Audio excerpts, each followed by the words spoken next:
नमस्कार दोस्तों, natures love and care में आपका स्वागत है। दोस्तों, आज हम एक ऐसे पौधे के बारे में बात करेंगे जो कि रहस्यों से भरा हुआ है।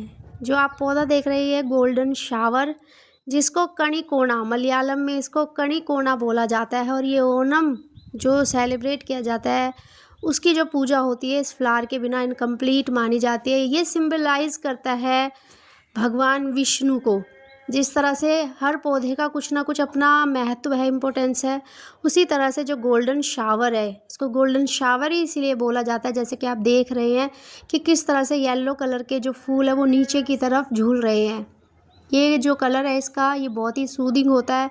और ये माना जाता है कि जब हार्वेस्टिंग सीज़न स्टार्ट होता है तो इसके जो फूल खिलते हैं उनको ये माना जाता है कि ये सिंबलाइज करते हैं न्यू बिगिनिंग, नई शुरुआत को ये वो करते हैं। और कहते हैं कि इसका जो सीक्रेट है, इसको ये कहा जाता है कि जब कोई भी इंसान अपने बाहरी स्वरूप से निकलकर अपने अंतरात्मा को पूरी तरह पहचान लेता है, ये उसको भी सिंबलाइज करता है। गोल्डन शावर के बहुत सारे इम्पोर्टेंस है, इसके रिलीजियस इम्पोर्टेंस भी है, इसके मेडिसिनल इम्पोर्टेंस भी है। ये माना जाता है कि जो गोल्डन शावर है ये prosperity, Joy, wealth, Fortune, happiness सभी को सिंबलाइज करता है।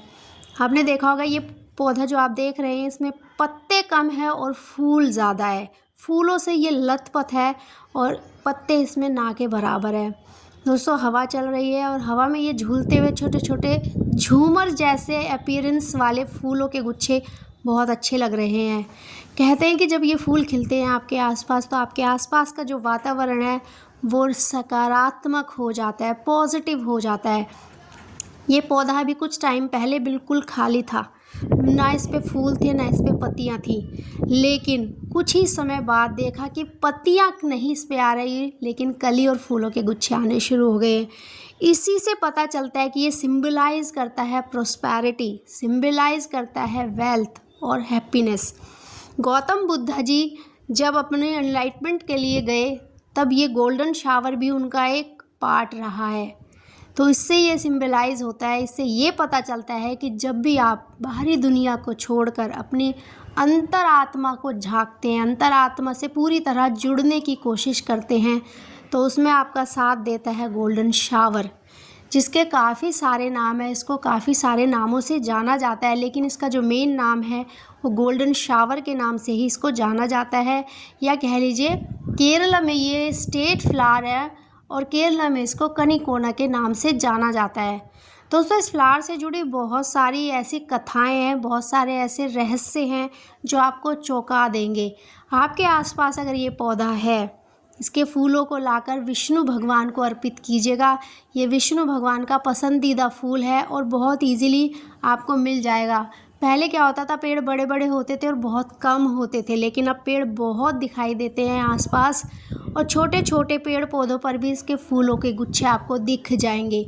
जहाँ भी आपको लगे कि ये नए फूल अभी खिल रहे हैं, उस गुच्छे को तोड़िएगा, नहा धो के भगवान विष्णु को अर्पित कीजिएगा और फिर देखिएगा कि इस फ्लावर की अपनी एक इम्पोर्टेंस है। जिस तरह से कदम्ब का पेड़ श्री कृष्ण जी की लीलाओं को दर्शाता है, उसी तरह से जो गोल्डन शावर है ये विष्णु भगवान के अस्तित्व, विष्णु भगवान जी को दर्शाता है। अगर आपके आसपास भी ये पौधा है तो आप इस पर दीपक भी जला सकते हैं, सुबह उठकर इसके सामने हाथ भी जोड़ सकते हैं और विष्णु भगवान से कामना कर सकते हैं कि हे विष्णु, हे हरि, आपने जो दिया उसके लिए बहुत बहुत धन्यवाद। हम आपसे प्रार्थना करते हैं कि जिस तरह से ये फूल खिल रहे हैं, जिस तरह से ये फूल सबको खुशी देते हैं, उसी तरह से हमारा जीवन भी हो, हम भी दूसरों को खुशी देने के लायक बने, हमारे जीवन में भी प्रोस्पैरिटी, वेल्थ, हैप्पीनेस की कोई कमी ना रहे। इस तरह से भी आप डिवोट कर सकते हैं अपनी भावनाओं को इस पौधे के लिए। दोस्तों, प्रकृति में जितने भी पौधे हैं, प्रकृति से जुड़ी हर चीज़ का अपना एक इम्पोर्टेंस है, अपना ही एक वैल्यू है, उसका अपना एक इतिहास है। जब आप चीज़ों को जानते हो तो शायद समझ पाते हो कि इनके साथ जो जुड़ा इतिहास है वो वास्तव में कितना सरप्राइजिंग है, कितना अच्छा है। यही मेरी खिड़की के बिल्कुल सामने ये गोल्डन शावर का पौधा है, पेड़ है ये, बल्कि काफ़ी बड़ा। और जब भी मैं इसको देखती हूँ तो मुझे बहुत खुशी होती है, बहुत अच्छा लगता है, अंदर से एक न्यू बिगिनिंग की फीलिंग होती है। चलो आज नया कुछ करते हैं।